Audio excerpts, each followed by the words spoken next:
Now, we didn't have actual alligators, but we did have rats and snakes that we had to be careful of in the water that we were in. That one stage, I had one of those, those little lights, those strong red beam lights? Yes. Like on the ground, that was our alligator. So you guys were like a cat. Pretty much, yeah.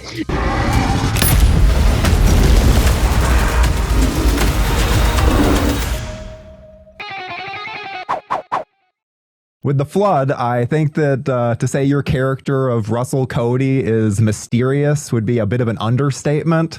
So did you have fun playing with the audience expectation of what direction your character would go in? That was one of the things that was intriguing for me. When they first pitched it to me, they said, Casper, okay, it's Con Air meets Anaconda, but with alligators. And I went, oh, and then I read it and I loved my character. Like Nick Cage's character in Con Air, he's a criminal with a conscience. He regrets what happened. He was a good soldier, just like Nick Cage was, who just was thinking he was doing something. He was trying to stand up for his wife. Me, I was trying to just make some money. I didn't know that, that they would kill cops and then I would be then blamed for that too. And so it's a huge, what he has to go through. There's a lot of black and white and gray area. There's not a lot of black and white. There's a lot of gray areas with all the characters because you're not sure what they're all going to do. Cops, the bad guys, and then the criminals that are already there, and then the new bad guys coming in to break it out. And then you have alligators that thrown in the flood. Now I live in Florida. We don't mess around with the alligators. Well, some people do. They get eaten by it. That's the Darwin Awards, I think. But if an alligator got shoved into during a flood, if it got shoved into a room and you're in a room and the water will get dark because of all the dirt and everything else like that, you're in the water with them there, you're gone because they'll bite at whatever is there because they're now shocked in trauma and shock, and they're also they're going to be like so it would be a nightmare scenario. Now, we didn't have actual alligators, but we did have rats and snakes that we had to be careful of in the water that we were in. For the alligators themselves, since they were CGI, did you guys have anything on set to help represent them, or were the tennis balls, or was it just they're there? Imagine them there. They're there. Imagine them there. Now, I don't know if anybody else had it. I didn't in my scenes. Now, I did see the people get pulled, and we had the stunts that we had, and we had the water thing, so we did have that. But I'm used to this. I did Starship Troopers, so we never had any real bugs there. Yeah. And so it's just what you have to go back to, that innocence of the child, like to have the imagination to still bring it to life. Mm-hmm. Now, I hope it did. I haven't seen it, so I don't know how it turned out. Oh, you haven't seen the movie? No, I haven't seen it yet. You've seen it. Some of the people that have interviewed me have seen it. They loved it so far. Everybody said, it's a rated R movie, which I think is great for this kind of movie. It'd be silly to make this a PG movie. There's no nudity in it that I know of. I wasn't involved in any if there was. But I do know that people got eaten by alligators. And I saw the stunts. I didn't see the CGI put in of it afterwards. I can't wait. One of the things that I noticed is, because I always love the logistics of filming and filmmaking, and so I noticed that you guys are in knee-deep water for a lot of this movie. And so what was that process even like? Were you literally in knee-deep water? So it was this abandoned building, and then they were able to make it waterproof. Mm-hmm. But it's abandoned, so there's snakes and rats and bugs and everything. They'd fill up the water in the morning. It'd be clean-ish. Yeah. But to be clear, we'd start filming before the morning even gets to be the end of morning. It'd be mud water.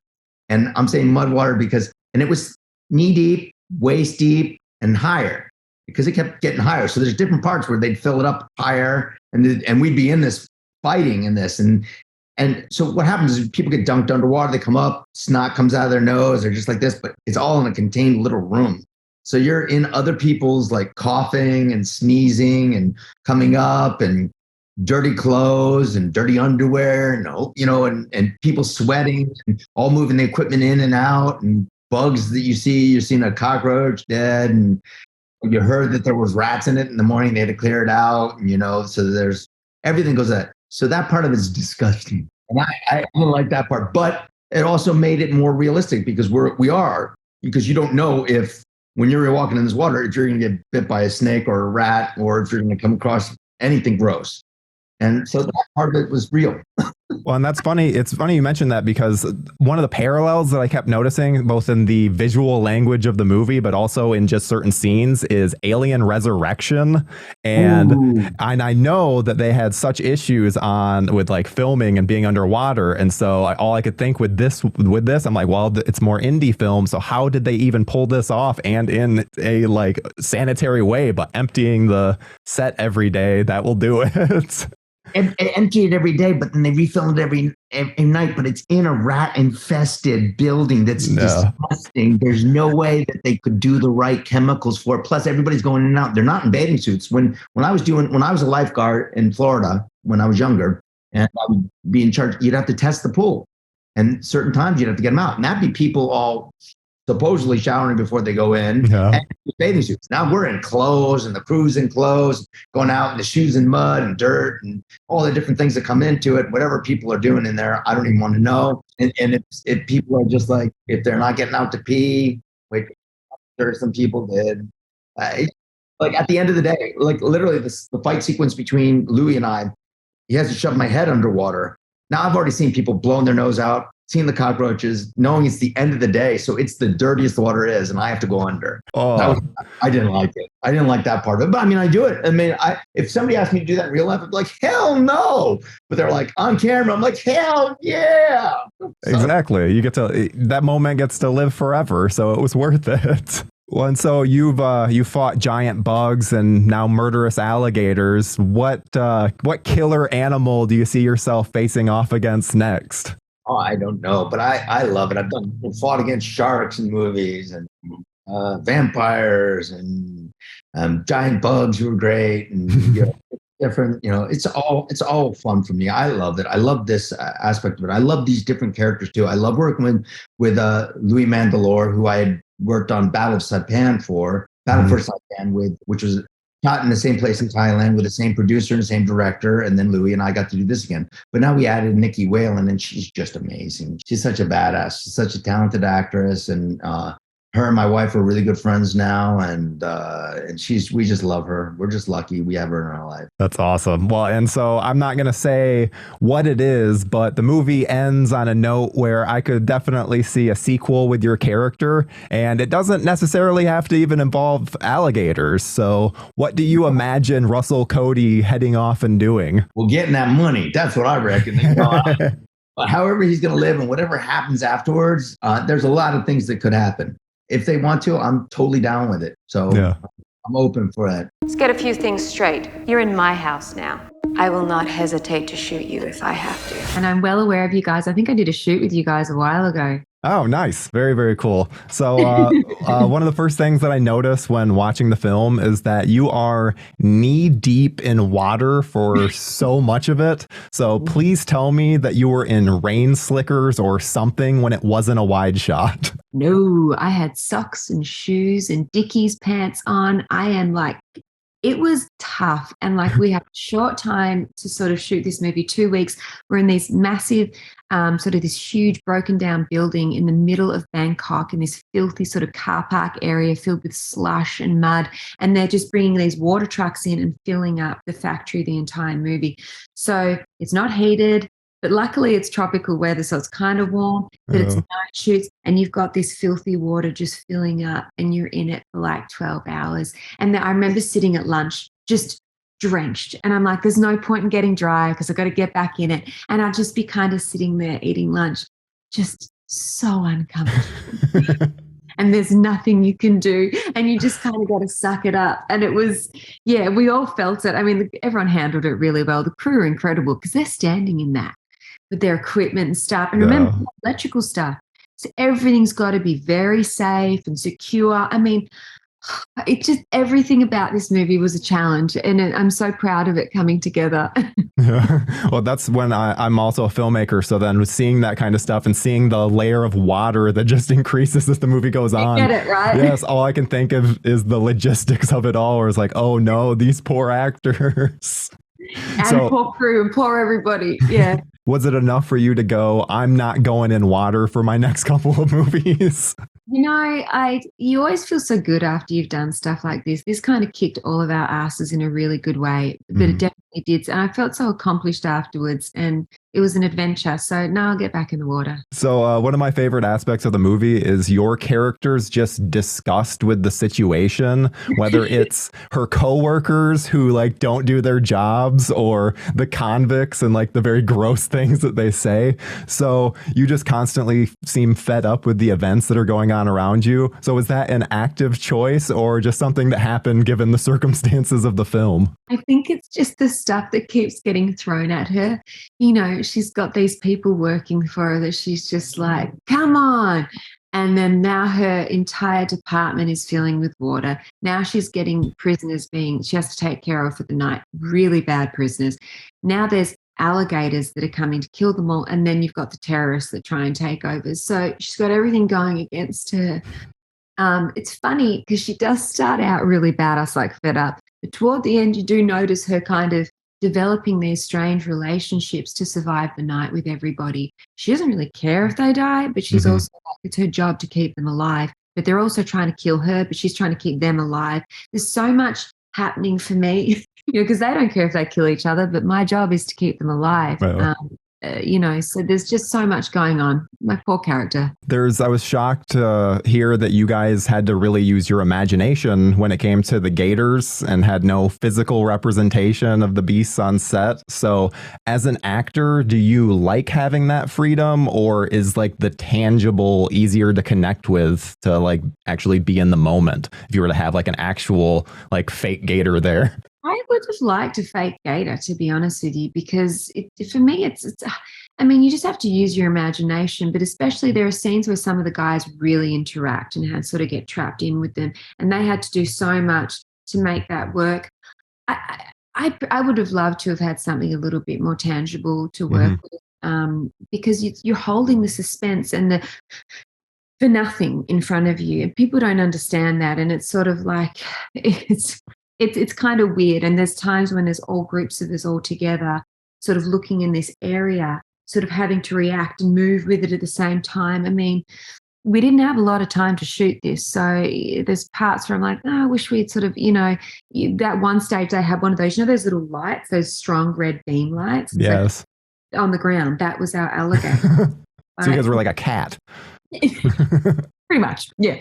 So it was like, but again, it's how do you bring that in and how do you do it? So it's just, you got to really dig deep and use your imagination.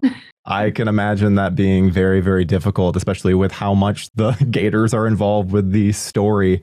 And so I talked to Casper last week, and he actually had not seen the movie yet. Have you seen the film? Yes, I got to see it. Oh, okay. I love Casper. He's badass. He and his wife, the greatest people. They're fun. I want to make more movies with them. They're great. Yeah, he had absolutely wonderful things to say about you. And so this movie is a bit open-ended. We won't get into why and how, but so do you see your character like dropping out of law enforcement to go join him, or going on a journey to arrest him? I think she's tempted. I think that's what I loved. It's so funny. We shot the last scene of this movie on the very first day. So I hadn't been through the adventure with his character yet. And so I didn't even know how to play it at the end, because I wanted to experience what we go through and then really make up my own mind toward the end of how I wanted to play it out.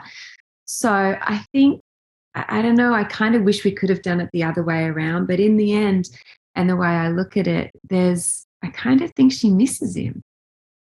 I don't know, without giving too much away, you know what I'm saying? Yeah. There's a part of her that's like, Yeah. If anything, I would say that that's one of the things I was disappointed in the film, was that I wanted to see more of you guys together, because it seemed like by the time you guys are finally paired together, it was like, this seems very interesting. But then I feel like it ended too soon. So I'm hoping that we get some kind of sequel. We don't even need to have the gators come back. I wish that too. I feel like there could have been more character development for him and I, but because of the things that are happening, the alligators, the water's rising, the terrorists are coming up as we're trying to keep everybody alive.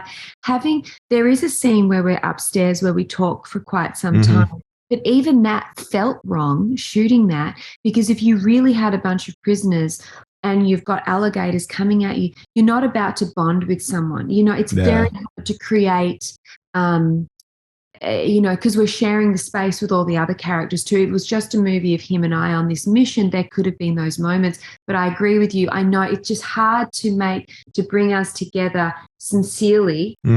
Such high sort of suspense, Yeah. And one thing that actually kind of shocked me about the movie was that you have all of these different convicts and they all seem to be very, very just evil, but then it kind of plays with it a little bit where even like the most evil, they try and make you feel for them. So I really enjoyed that element. And so were there any people, like when you were reading the script, we were like, oh yeah, this guy's going to be like a good guy and actually survive and beat our expectations? Because I kind of felt that with one of the characters and then he ended up getting offed. I know I know who you're talking about. I love this movie because of the characters that you can choose. I remember they've got all these prisoners, and I said to Damon, our producer, who are you getting to play all these guys? Like, where are you sourcing them all from? Because they're so specific and different. It's like Con Air. Remember Con Air? Yes. And all the characters. So when we get up and we get to Thailand, I meet all these guys. They're all polar opposite from each other, and they've all got such good hearts, and they're such badass dudes that all come from different areas of life coming together in sort of this movie. And you do sort of, even the really nasty ones, and I know the one you're talking about, I'm like, no.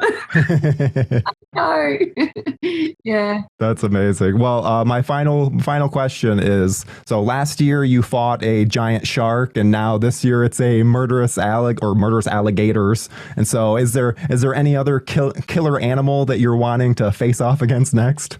They should just send me to Australia because everything there kills you. So I'm sure we could make like a whole TV series down there. Yeah, and then you can use your natural accent too, not have to do these American accents. I know. Look, these movies are fun to make. They're action-packed. They're scary. They're kind of got a bit of an 80s and 90s vibe to them. Yes. Kind of horror, kind of that whole thing. They're fun. They're fun, great movies for people to go out and watch. It's good entertainment, and it's really a fun experience to be part of them. I hear it tastes like chicken.